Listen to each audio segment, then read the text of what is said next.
एक पति और पत्नी अब दोनों एक छत के नीचे रहते थे, अब खुशी खुशी रहते थे।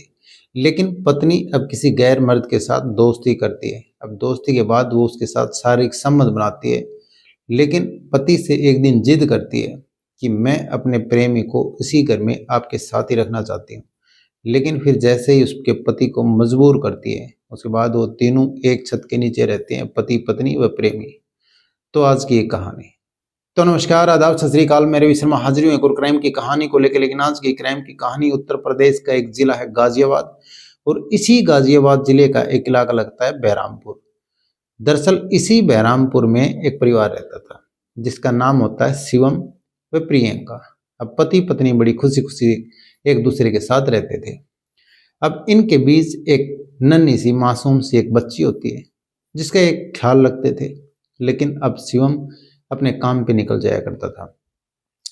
अब जो प्रियंका होती है वो घर के काम करते थे और बच्ची को संभालती थी। लेकिन उसको कोई बाहर का काम होता था तो वह खूब ही अपने खुद कर लिया करती थी। लेकिन उसके बाद जैसे ही किसी काम से बाहर आती जाती है, उसी दौरान अब एक शख्स से मुलाकात होती है जिसका नाम होता है गर्जन। अब गर्जन से मुलाकात होती है, एक दूसरे को अपना फ़ोन नंबर लेते हैं और उसके बाद फ़ोन पे बातें करते रहते हैं। लेकिन प्रियंका और गर्जन आपस में फ़ोन पे बात किया करते थे। अब जैसे जैसे समय बीत रहा था उसी हिसाब से वो एक दूसरे के साथ संबंध बनाते रहते हैं। लेकिन अब कहीं ना कहीं जो शिवम होता है वो इन चीज़ों से अनजान था। अब उसके बाद कुछ दिन बीतते हैं, लेकिन अब कहीं ना कहीं शिवम को प्रियंका के ऊपर शक होने लग गया। अब उसके फ़ोन चेक करता था और देखता था। कभी कभी तो ऐसा भी हुआ जो कि प्रियंका को बात करते उसने पकड़ भी लिया। लेकिन उसको उसके बाद उसको धमकाया, समझाया कि ये सब ठीक नहीं है, समाज इन चीज़ों की इजाज़त नहीं देता। उसके बाद अब वो मानने वाली कहाँ थी। प्रियंका फिर से छुपके चोरी चोरी बात करती रहती थी। अब फिर शिवम को कन्फर्म हो गया था कि अब 20 से बात करती है। लेकिन अब जो 23 मार्च 2023 को एक दिन उनके बीच इतना ज़बरदस्त झगड़ा होता है, इतनी कहासुनाई हो जाती है। उसके बाद अब प्रियंका अपनी जो मासूम सी बच्ची है उसको उठा के अब फिर गर्जन के घर चली जाती है, जो कि गर्जन का घर बलिहा होता है। बलिहा में उसके पास चली जाती है, गर्जन के पास, और वहाँ पे रहने लगती है। अब शिवम को भी कहीं ना कहीं लगा कि अब ऐसे घर टूट जाएगा और जिस तरह से जो घर का माहौल हो गया वो खराब हो जाएगा। अब वो अपनी बीवी को कहीं ना कहीं राजी करने में लगा था कि ऐसे जैसे पहले घर था वैसे के वैसा बना रही। अब पहले जो खुशी खुशी रहते थे वैसे ही मैं अब प्रियंका के साथ रहना चाहता हूँ। उससे बातचीत करता है, लेकिन प्रियंका मानती नहीं है। अब वो एक डिमांड रखती है, एक एग्रीमेंट करती है।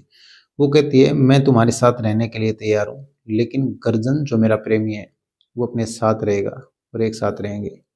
अब कहीं ना कहीं शिवम को भी ये लगा कि उससे तो अच्छा है जिस हिसाब से उसके घर पे गई हुई है, तीनों साथ रह लेंगे। अब कहीं ना कहीं अगर हो उसका तो घर बस जाएगा। अब इस चीज़ को लेके अब शिवम उसको हाँ कर देता है। अब बोलता है ठीक है, तीनों साथ रह लेंगे। अब उसके बाद शिवम बहरामपुर में एक किराए का मकान लेते हैं और उसके बाद तीनों एक साथ रहते हैं।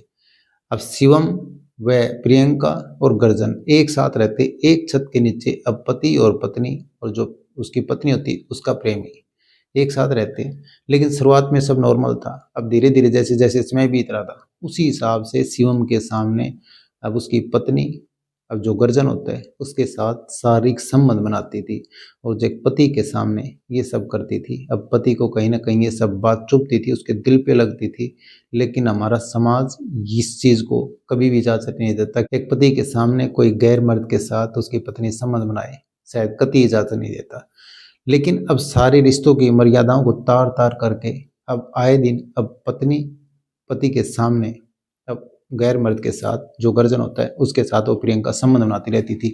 अब इस चीज़ को लेके अब कहीं ना कहीं उनके बीच, जो प्रियंका और शिवम के बीच विवाद होने लग गया। अब पति पत्नी के बीच आए दिन कभी कभी विवाद होता था।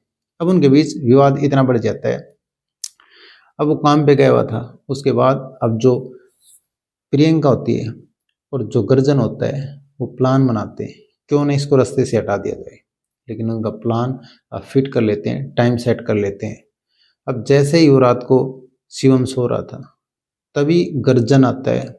अब उसके छाती के ऊपर बैठता है और एकदम से गरज जाता है, गरज पड़ता है, उसके ऊपर टूट पड़ता है। उसके गर्दन के ऊपर चाकू से इतने वार करता है। और फिर उसके बाद उसकी कुछ देर में ही मौत हो जाती है। लेकिन जैसे ही मौत होती है, जो चादर होती है वो खून से पूरी लथपथ हो जाती है। उसके बाद जैसे ही ये सब होता है तो फिर प्लान बनाते हैं, उसी चादर में उसको बांध देते हैं, लपेट देते हैं। अब उस जो लाश होती है उसको कहीं ठिकाने के लिए लगाने के लिए सोचते हैं।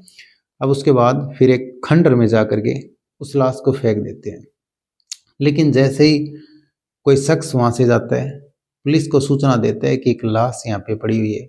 उसके बाद पुलिस मौके पे आती है, लेकिन जैसे ही पुलिस आती है उसके बाद जो डेड बॉडी होती है उसको देखती है और अपने कब्जे में लेती है। पुलिस फिर उस डेड बॉडी को पोस्टमार्टम के लिए भेज देती है। लेकिन अब पुलिस के सामने कहीं ना कहीं सवाल था, आखिर ये कौन है और इसको किसने मारा है। अब जो मुजरिम है उसको पुलिस को पकड़ना था। अब पुलिस फिर सीसीटीवी कैमरेज खंगालती है। उसके बाद उस शख्स की शिनाख्त करती है जिसका नाम शिवम होता है। अब उसके घर पे आती है और घर पे आने के बाद सर्विलांस की टीम आती है। अब जांच करती है पूरे घर की। अब जैसे ही जांच करती है, जो सीढ़ियाँ होती हैं उस पर कहीं ना कहीं खून के थक्के जो जमे हुए थे वो उनको साफ किया गया था। और जो बेड होता है उस पर भी कहीं ना कहीं निशान और सवाल छोड़ दिए थे उन्होंने, जो पुलिस ने उनको जांच में पकड़ लिया। उसके बाद उसकी पत्नी से पूछते हैं। अब शुरुआत में आनाकानी करती है, लेकिन पुलिस के पास एक डिग्री होती है जो किसी के पास नहीं होती, वो होती है 3rd डिग्री। अब जैसे ही उसको 3rd डिग्री देते हैं, जो प्रियंका होती है, उसके बाद वो टूट जाती है। वो बताती है, मेरे पति और पत्नी हम दोनों एक साथ रहते थे। अब मेरे को कहीं ना कहीं गर्जन से प्यार हो गया था। अब मैं गर्जन से प्यार करती थी, अब इसके साथ रहना चाहती थी। अब एक दिन हमारा झगड़ा हो गया था, उसके बाद मैं गर्जन के घर चली गई थी और वहाँ पे रही। फिर उसके बाद इसने मेरे को कॉल किया और घर आने को लिए कहा, लेकिन फिर मैंने ये कहा कि मैं घर आ जाऊंगी लेकिन मेरे साथ गर्जन रहेगा। अब फिर हम दोनों रहते हैं। अब जैसे ही हम शारीरिक संबंध बनाया करते थे तो उसको इतराज होता था, चाहे वो घर पे होता था तो भी हम ये सब करते थे। लेकिन अब फिर कहीं ना कहीं हमने देखा कि रोज रोज की कलह से अच्छा है कि इसको रास्ते से हटा दें। फिर एक दिन हमने प्लान बनाया और इसको रास्ते से हटा दिया। अब पुलिस ने गंभीर धाराओं में इन दोनों आरोपियों के खिलाफ मामला दर्ज किया और इन दोनों को जेल की सलाखों के पीछे भेज दिया। तो एक कहानी सुनाने का मतलब किसी का दिल दुखाना नहीं, या किसी की भावनाओं को ठेस पहुंचाना नहीं। एक कहानी सुनाने का मतलब आप सतर्क रहें, सावधान रहें। तो कैसी लगी आज की ये कहानी कमेंट सेक्शन में जरूर बताएं और वीडियो को लाइक कर दें, चैनल को सब्सक्राइब कर दें, बेल आइकन को प्रेस कर दें ताकि हर वीडियो का नोटिफिकेशन आप तक पहुंचता रहे। जय हिंद, जय भारत।